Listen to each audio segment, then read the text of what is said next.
Over the next 2 decades, it is crucial that there is a collective endeavor to shift towards regenerative farming practices. Here at Hip Ag in Kapa'a, Hawaii, it's all about regenerative farming and sustainability. It's so amazing all the different things we can grow here in Hawaii. I've been farming in this neighborhood for 15 years now, and I'm still just amazed by the diversity of fruit, medicines, construction materials that we can grow right from our farm. In '98, this was a dry and windy pasture land. Then we got to buy the farm in 2020, I guess continuing with that tradition of improving the ground, planting more trees, making more gardens.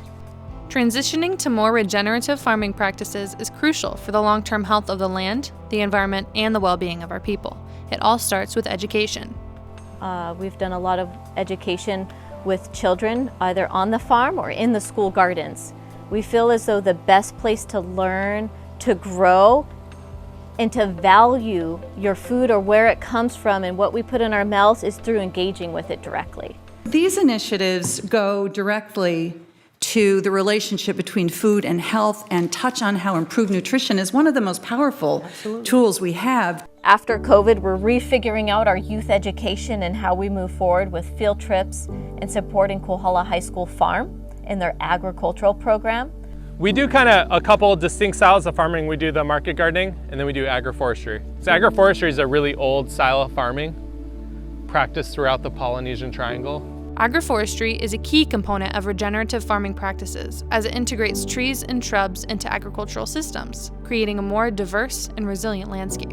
The cool thing about agroforestry is we can do something called sequential cropping, where we plant out a whole field block and we get really short-term crop. Sweet potatoes in 4 months, our crop after that could be taro in 9 months. Then we start harvesting out our bananas at 12 months and papayas.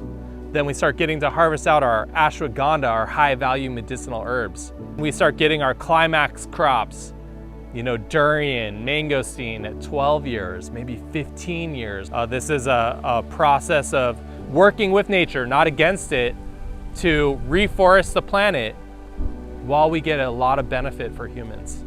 Conventional or mass farming is a practice of farming that uses heavy soil tillage, intense chemical inputs, and monocultures, a form of agriculture that grows one crop at a time. This style of farming takes up to 98.5% of the industry in the United States. Conventional farming is highly successful due to its extreme product yields. It feeds the world.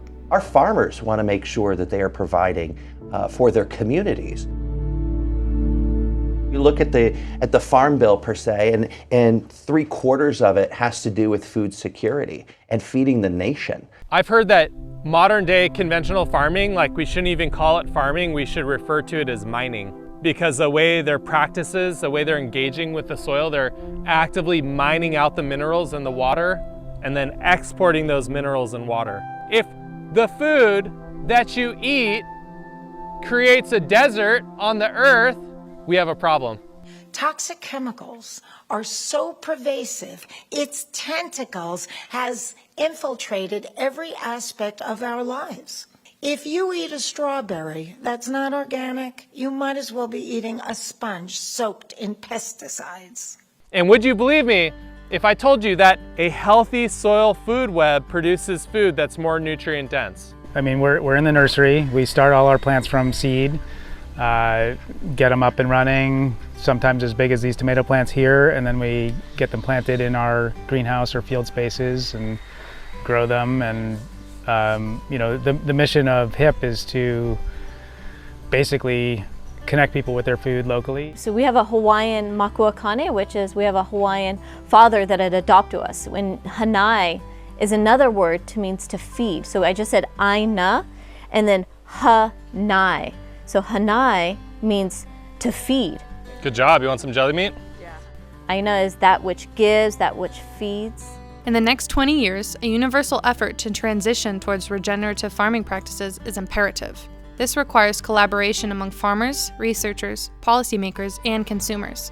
The future of agriculture hinges on our ability to adopt sustainable practices that prioritize the health of the land, ecosystems, and communities for generations to come. Really, I believe small farms are the future of agriculture.